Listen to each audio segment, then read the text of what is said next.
The novel aspects to our responsibility to protect are the change in terminology from right of intervention to responsibility to protect. It changes the focus from the intervener to the people in need of protection. So when you have a people within a border who are in desperate need of assistance as a result of manifest failure on the part of the state, then of course we have the responsibility to protect them. There is another novel aspect, and it's the change, I suppose, from the idea of sovereignty as the right of control over the people, resources and the borders of a state to the responsibility to protect the people within the state. Those are the main changes that we've seen.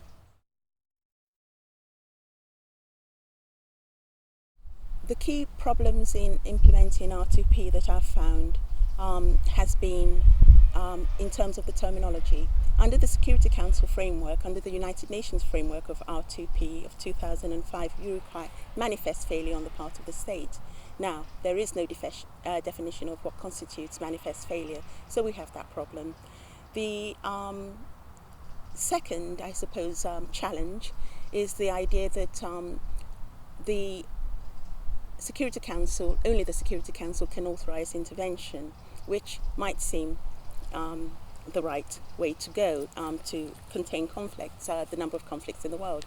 The problem, of course, with that is that there is no requirement that the Security Council actually authorize intervention, and so we're left with a case-by-case approach that we've had in the past, and which in the 1990s led to intervention by other states and regional organizations when the Security Council was deadlocked or was unwilling to act. The third point there would be that states have there's no legal requirement on states to provide assistance to the Security Council should it decide to intervene. And so the idea of being able to provide timely and decisive response when a population is at risk might never happen.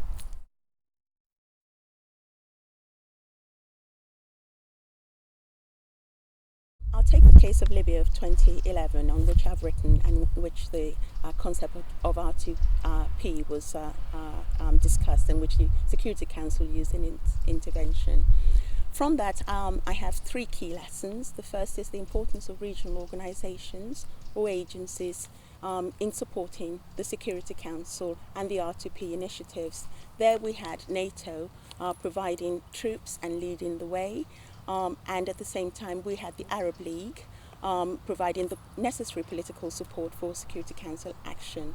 The second lesson is that not everyone will agree on the appropriateness of the action taken. There we had the African Union preferring to take diplomatic initiatives rather than military intervention. And the final point is the need for the Security Council to have a greater overview of the mandate that it's providing to forces. The problem with the Libyan crisis was that the UK, France and the United States decided to interpret the mandate quite widely to include regime change. And that has had an impact, subsequent impact, on the possibility of intervention in Syria.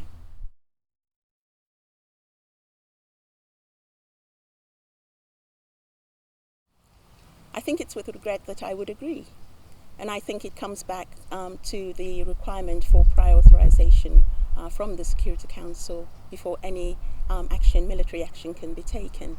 Now, whereas in this case we have certain members of a Security Council with the power of veto and unwilling to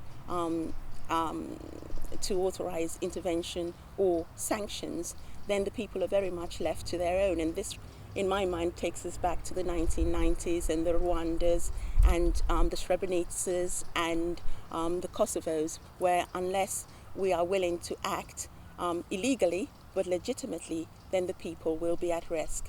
And I think that crucial limitation, the inability to take action unless the Security Council authorizes intervention, is a problem for R2P, and perhaps we need to look at empowering regional organizations to take action, or perhaps the General Assembly under the Uniting for Peace Resolution of 1950.